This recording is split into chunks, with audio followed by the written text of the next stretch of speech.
está num ambiente, eu estou em outro e nós estamos em outro. Eu queria, então, mais uma vez agradecer ao Carlos pela gentileza e pelo apoio, né, Carlos? Muito obrigado. Muito importante essa sua ajuda. A apresentação do mestrando, ela será gravada. O nosso programa exige que a apresentação seja gravada e isso depois fica no acervo do programa e é uma das evidências de que a apresentação foi feita. Essa apresentação também é pública, então o link foi compartilhado, então provavelmente nós teremos outras pessoas participando, né?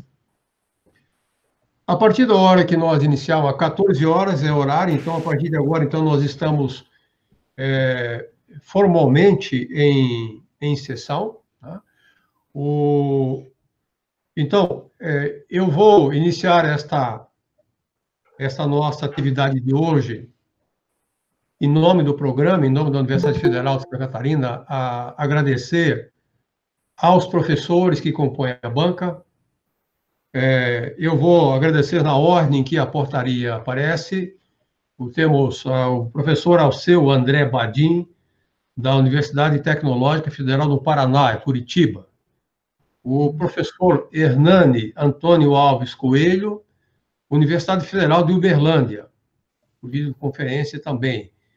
O professor Rodrigo Gaiba de Oliveira, do Centro Federal de Educação Tecnológica de Minas Gerais, Cefet-MG.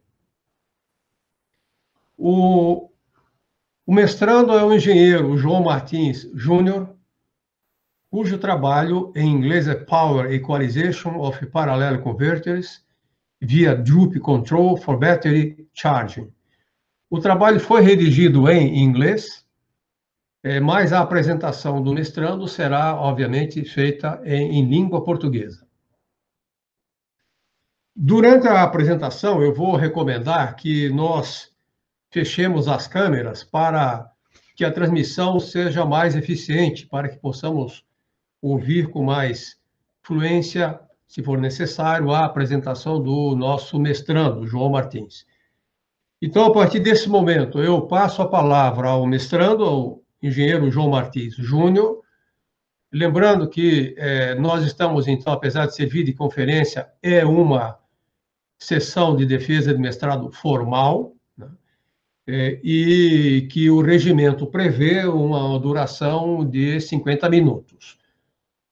Normalmente, esse tempo não é rígido, havendo necessidade, dadas as circunstâncias que nós estamos vivendo, evidentemente, nós podemos, então,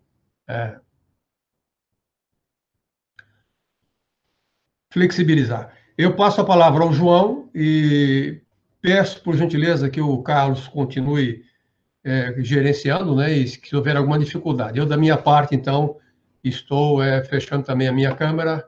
E, João, a palavra está com você. Boa tarde a todos. Só para confirmar, estão conseguindo ver a apresentação em outra tela? Sim, João, eu estou vendo. Sim, eu também estou vendo. Ok, então eu vou Sim, dar eu também. a apresentação. Boa tarde a todos, eu agradeço a presença de todos que estão nos assistindo, também agradeço à banca pelo convite para estar aqui hoje, ao professor Alceu Badim, Hernani Coelho e o professor Rodrigo Gaiba. Meu nome é João Martins Júnior, o título do trabalho é Power Equalization of Parallel Converters via Droop Control for Battery Charging. Foi feito sob orientação do professor Ivo Barbi. O trabalho foi dividido da seguinte maneira. Primeiro, apresentada uma contextualização sobre o tema. Em seguida, são apresentadas baterias de lítio e topologias para conversores de carregamento de bateria. Na sequência, é apresentado o conversor buck-boost não inversor, projeto do conversor. A seguir, é apresentado o método de controle por Droop e as resistências virtuais. Finalmente, são apresentados os resultados experimentais e as considerações finais. Bem, iniciando com o cenário energético do Brasil em 2018. 62,5% de toda a energia consumida no Brasil era de fontes não renováveis de energia. No mesmo ano, somente 29% de todo o total consumido era só do setor de transportes. Ainda em 2018, somente 0,025% dos veículos eram híbridos ou elétricos, ou seja, boa parte do consumo do setor de transporte provinha de fontes não renováveis. Quanto à matriz elétrica brasileira de energia, percebe-se que de 2017 para 2018 há uma redução da participação das energias térmicas, seguida de um aumento da participação das energias eólicas, solar e hidrelétrica. O mesmo relatório do Ministério de Minas e Energia apresenta uma correlação entre as perdas do setor elétrico e a participação das energias térmicas. Como houve uma redução da participação das térmicas de 2017 para 2018, isso também foi visto na redução das perdas.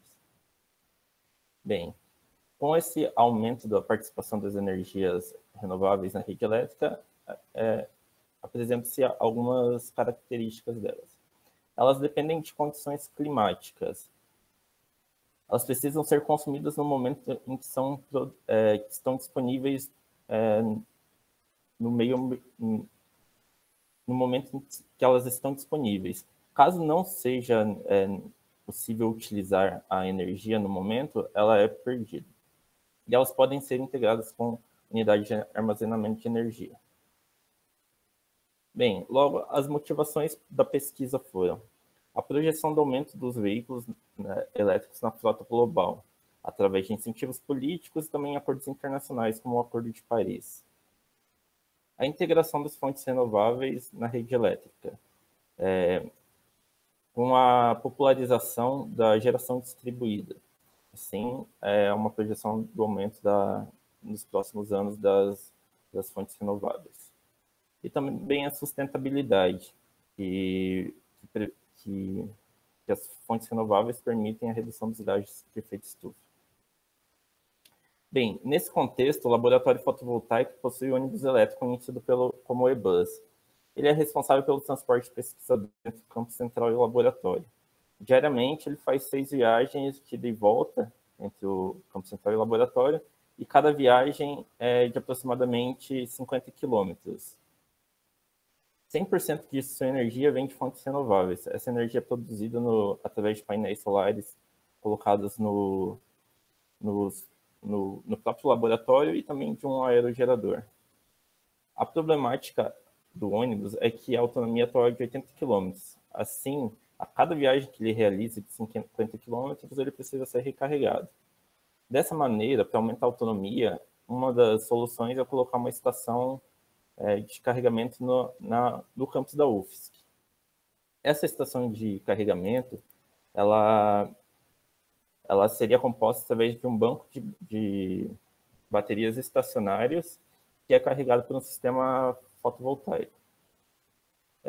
Quando o ônibus chega até essa estação de carregamento, é transferida a energia que é armazenada durante o dia através de um conversor DC-DC. Esse conversor DC-DC é o tema dessa dissertação.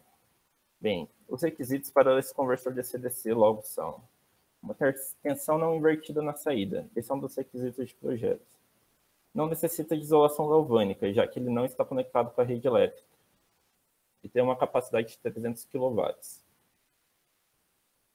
Bem, quanto às baterias de lítio, elas podem ser caracterizadas devido à sua alta densidade de energia. Ela pode ser carregada e descarregada em elevados níveis de corrente. Isso permite com que as baterias operem em elevados níveis de potência. Elas não possuem efeito de memória. O efeito de memória é quando a bateria passa por vários ciclos de carga e de recarga e acaba reduzindo a sua tensão de operação. Então, ela não tem esse problema. E elas possuem uma alta eficiência, um dos motivos que popularizou seu uso. Elas podem ser caracterizadas também porque elas pode-se estimar o estado de carga de acordo com a tensão de circuito aberto. Assim, medindo a tensão dos terminais, é possível saber qual é a porcentagem de carga que a bateria está. Para carregar a bateria, um dos métodos mais difundidos é de corrente constante e tensão constante. Como o próprio nome diz, no primeiro momento é mantida uma corrente constante na bateria e sua tensão é elevada até um determinado nível. Após esse momento, a tensão é mantida constante nos terminais da bateria e há um declínio da sua corrente de carga. Bem, para o sistema proposto, há dois bancos de bateria, o do veículo e o estacionário.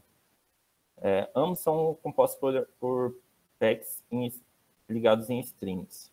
No ônibus, são 8 packs que são utilizados, já no banco estacionário são 6, onde cada pack é formado por 8 módulos e cada módulo é formado por 11 células.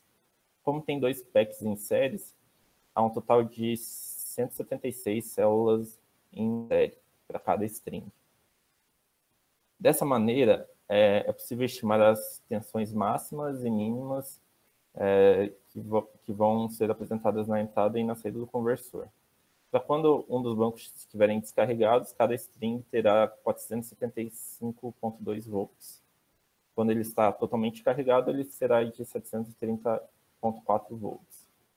Cada string ela pode receber ou ser descarregado 100 amperes. Assim, a corrente máxima na entrada do conversor será de 300 amperes e a corrente máxima na saída de 400, porque ele possui 3 strings na entrada e 4 strings na saída. Dessa maneira, a potência máxima que o conversor irá operar é 292,16 kW. Por isso, um dos requisitos do projeto é que o conversor seja de 300 kW. Bem, agora uma revisão sobre a topologia de conversores de carregamento de bateria. Há alguns modelos que são utilizados, modelos isolados, pode ser apresentado Phase Shift Full Bridge e também o tipo T assimétrico isolado de 4 níveis. Eles podem ser elevadores ou abaixadores, dependendo do tipo de modulação implementado e também da relação de transformação do transformador.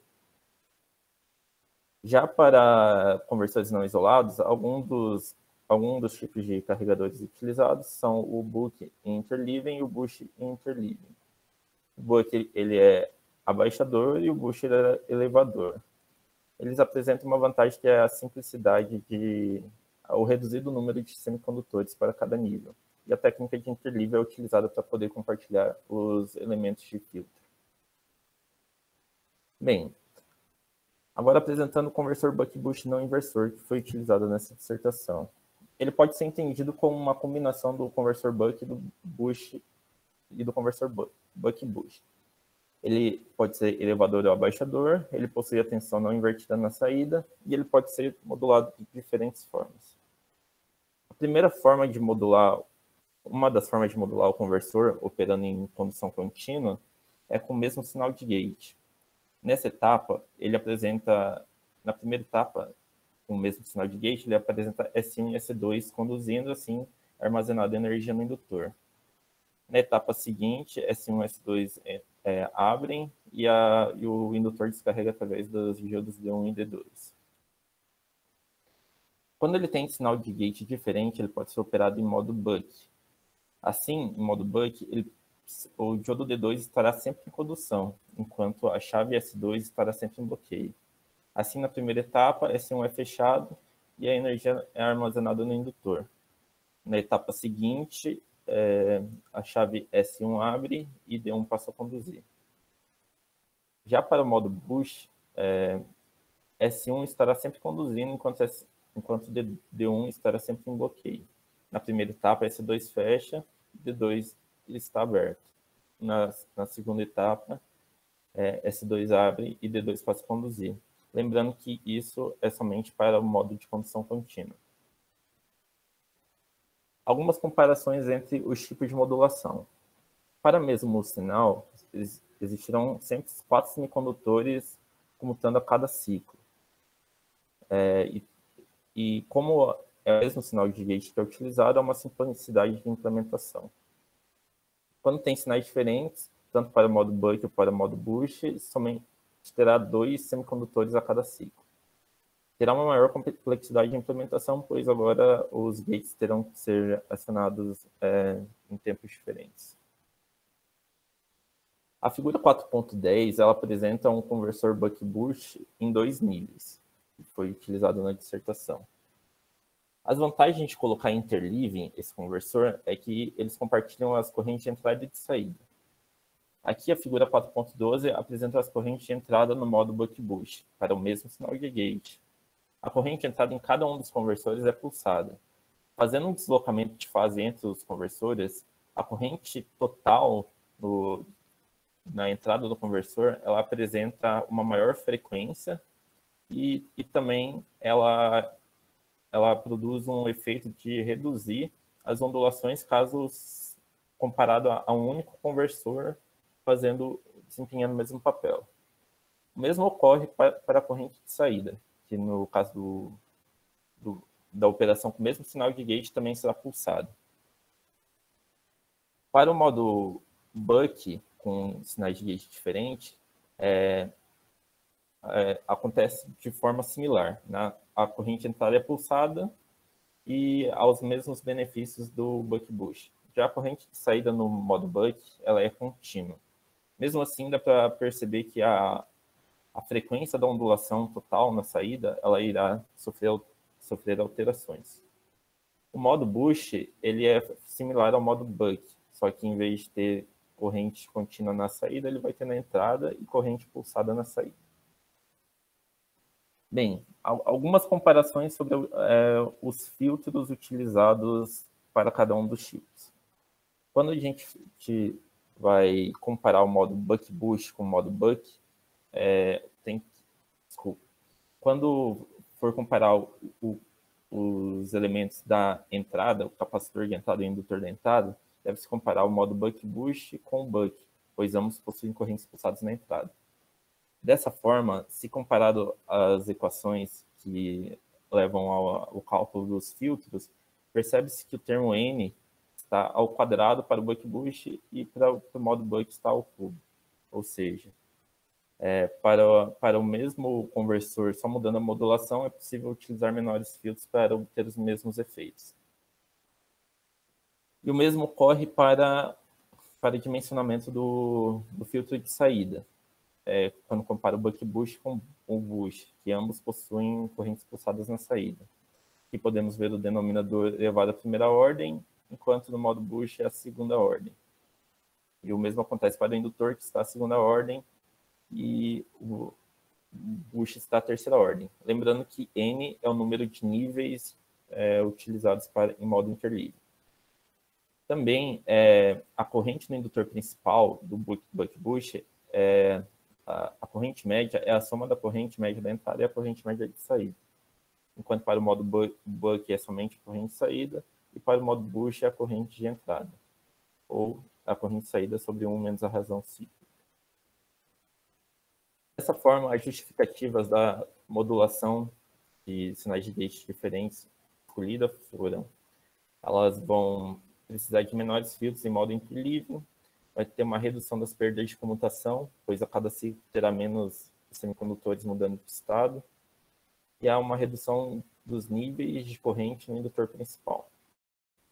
A desvantagem é a implementação mais complexa. Começando pelo projeto do conversor, ele foi dimensionado para cada um dos módulos ter 30 kW. Para os semicondutores, foi utilizada a técnica de paralelismo para poder atingir os níveis de correntes desejados. Cada célula de comutação, célula buck ou a célula boost, elas foram colocadas em um dissipador diferente, para que a temperatura de junção não extrapolasse os limites. Dessa maneira, foi extraído o modelo térmico, onde é apresentado as perdas de cada um dos semicondutores através de fontes de corrente, a temperatura ambiente como uma fonte de tensão e as resistências as resistências térmicas como resistências ômicas, como é um modelo tradicional. Para o projeto do conversor, foi encontrado que, para o pior caso em modo buck ou boost, as máximas temperaturas de junção seriam em S1 de 100,7 graus Celsius, para o modo boost, o diodo D2 em 101,4 graus Celsius. A frequência de comutação utilizada foi de 20 kHz. Para dimensionamento do indutor principal, foi escolhida uma ondulação de corrente de 20 amperes, e para a frequência de 20 kHz foi encontrado o indutor de 456 microamps. O capacitor de filtros de entrada e de saída, ele foi escolhido através da corrente RMS. Não foi escolhido através do método de ondulação, pois precisaria encontrar algum fabricante em que a corrente do capacitor suportasse esses níveis. Um detalhe somente, não foi necessário utilizar indutores de filtro. Como os capacitores encontrados tiveram valores muito elevados, a própria indutância dos fios utilizados para conectar o conversor foi suficiente para gerar uma indutância para realizar o papel de filtro. As placas de circuito impressa foram utilizadas, um dos modelos já desenvolvido no laboratório fotovoltaica, e também foi utilizada uma placa de interface para colocar o gate driver. A montagem do conversor ficou da seguinte maneira. Na parte superior encontram-se as fontes auxiliares, responsáveis por alimentar as placas de controle e gate driver. E abaixo existem dois módulos, o módulo superior e o módulo inferior. Aqui tem a vista frontal do conversor, onde é possível ver melhor o módulo superior e o módulo inferior. Ao lado são colocados os capacitores de fio. Também é importante mostrar que foi utilizado um dissipador com ventilação forçada, para poder abaixar a resistência térmica do dissipador. Neste temos um detalhe interno do conversor, onde apresenta as conexões elétricas que foram feitas através de barramentos de cobre para suportar os níveis de corrente, e os gate drivers também, que foram colocados o mais próximo possível dos IGBTs. Também é possível ver ao fundo o indutor principal. E cada indutor principal foi dividido em 4 indutores em série para alcançar a indutância desejada. Bem, agora projetado o conversor, é apresentado o controle por Drup. Ele é uma associação de conversores ou fontes através de uma resistência série. Ele proporciona equilíbrio natural entre as fontes de tensão e dispensa a necessidade de comunicação entre as fontes. A figura 8.1 apresenta um modelo de estrutura de Drup. Vemos aqui que os conversores podem compartilhar a mesma fonte de alimentação ou podem ter fontes de alimentação diferentes. O controle por Drup baseia-se em controlar a tensão de saída com uma resistência série para alimentar uma carga. Assim, o modelo elétrico equivalente dessa estrutura por Drup, ela pode ser representada por uma fonte de tensão em série com seu respectiva resistência série. Assim, a tensão resultante na saída será a combinação dos valores de cada uma das tensões, também a combinação de cada uma das resistências. A figura 8.5 apresenta um modelo por Drup. Aqui são usadas duas fontes de tensão, uma de 50 volts e outra de 60 volts, e resistências séries iguais. O efeito das resistências séries iguais é apresentado na figura 8.6 através da curva de corrente de saída e tensão de saída, como curvas paralelas em diferentes níveis. Dada uma tensão de saída, a distribuição de corrente ocorrerá naturalmente, onde cada uma das fontes fornecerá um nível de corrente diferente. Como são paralelos essas curvas, devido a ser 2 ohms cada uma, a fonte 2 sempre irá fornecer mais energia que a fonte 1. Utilizando as mesmas fontes de tensão, porém resistências diferentes, vemos que o efeito ele muda nessa curva característica de corrente de saída e tensão de saída. Agora as curvas se cruzam. Logo, nem sempre a fonte 2 irá fornecer mais corrente que a fonte 1. Irá depender da tensão de saída resultante. Ambos esses modelos eles podem ser representados como uma fonte equivalente, encontrado pelo modelo de TV-nano. Logo, para implementar esse modelo por Drup no conversor apresentado, basta adicionar uma resistência série na saída e controlando a tensão terminal. A desvantagem de colocar uma resistência física na saída é que essa irá consumir potência, podendo comprometer a eficiência do conversor. Então, é apresentado as resistências virtuais. Resistência virtual é uma carga não dissipativa inserida através da malha de controle do conversor.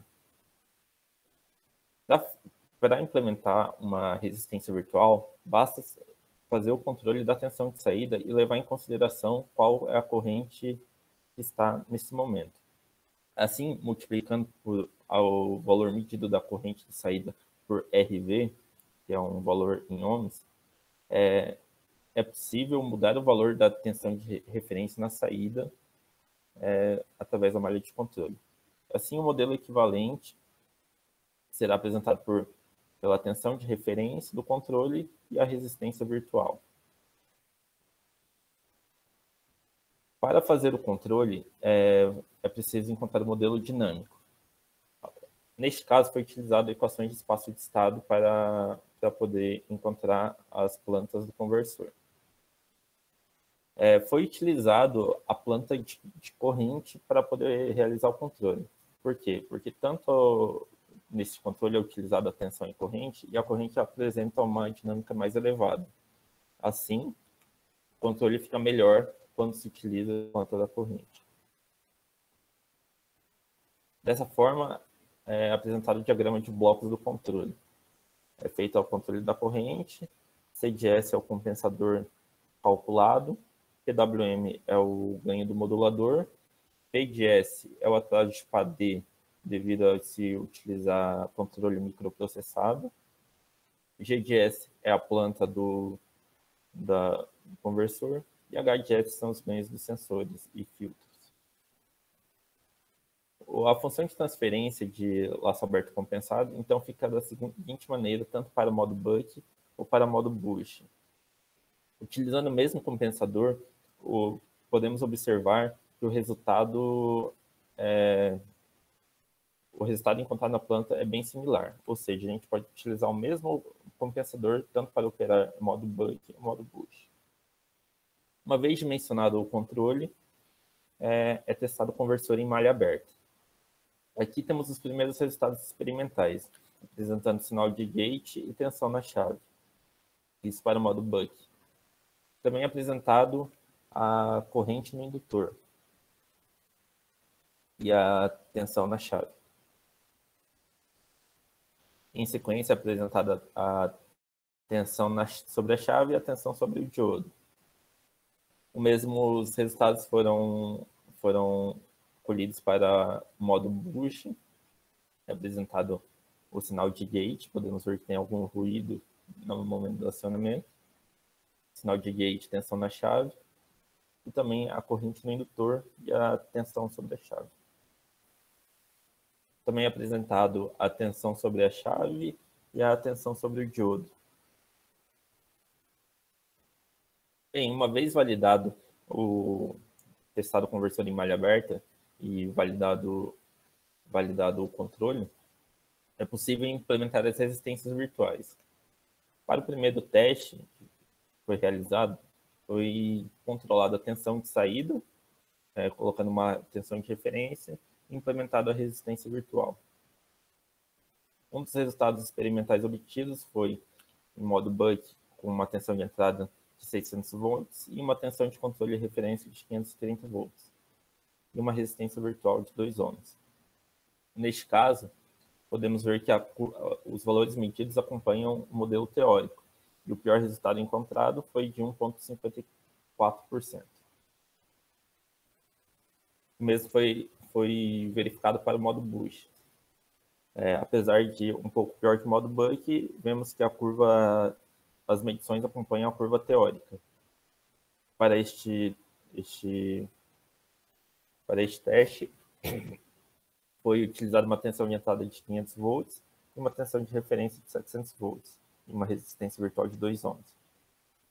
O pior resultado encontrado neste caso foi de aproximadamente 1,75%. Bem, validado as resistências virtuais, é possível implementar o controle por drup. O controle por drup foi implementado colocando uma mesma tensão de referência para os dois conversores e resistências virtuais, podendo ser distintas ou não. O primeiro resultado apresentado, em modo buck, ele utiliza a mesma resistência virtual de 4 ohms. É possível ver que a curva medida acompanha a curva teórica, e neste caso o pior resultado encontrado foi de 8,89%. Outro resultado em modo buck para resistências virtuais iguais, para uma tensão de referência de saída de 550 volts. Também percebemos que as curvas medidas acompanham a curva teórica, e neste caso o pior resultado encontrado foi de 4%. Agora um resultado para modo Bush. Vemos também que as curvas medidas acompanham a curva teórica, porém, neste caso, o pior resultado ficou em 10,77%. Outro modelo para Bush, também com resistências virtuais iguais. O pior resultado apresentado, neste caso, foi 7,72%, e vemos as mesmas características anteriores. Neste caso, temos resistências virtuais diferentes para modo buck. A tensão de entrada foi colocada em 700 volts, a tensão de referência na saída foi colocada em 600 volts. Podemos ver a separação das curvas medidas e também cada uma delas acompanha o modelo teórico. Nessas medidas, o pior resultado encontrado foi de 21,78%. E, finalmente, para resistências virtuais diferentes, em modo Bush, foi visto as mesmas características, porém, neste apresenta resultados piores que os demais testes, com o pior resultado em 25% de erro.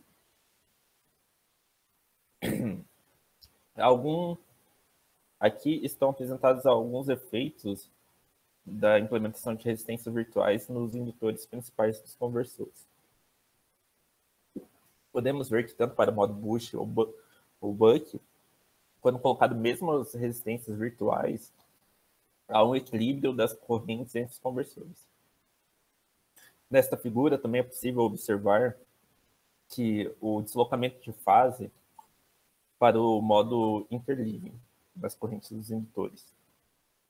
E na direita é apresentado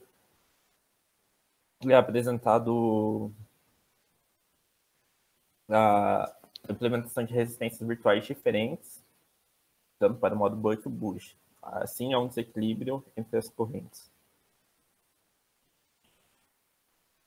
Bem, através dos resultados experimentais, foram validados os efeitos das resistências virtuais e também a distribuição das correntes através do controle por drup. Algumas dificuldades encontradas foram problemas com ruídos no condicionamento de sinal dos conversores.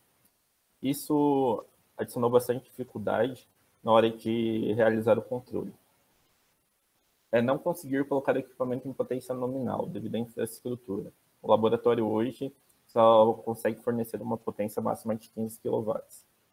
Assim, não foi possível testar o equipamento em potência nominal. Também não foi possível realizar um ensaio de eficiência, pois os equipamentos do laboratório não suportam os níveis de tensão deste conversor.